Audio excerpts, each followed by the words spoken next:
Everyone has a ritual. That small thing to keep us focused.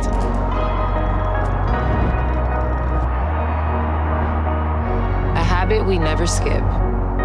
To clear our minds and elevate our performance.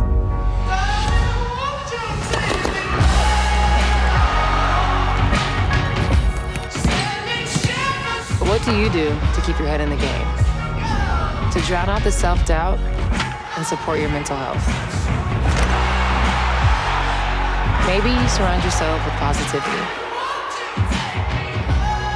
Or you need to center yourself.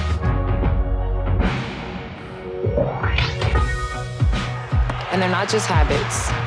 They're steps we take to lift us up and keep us going. Because being your best isn't just about taking care of your body. It's about taking care of your mind and mental health.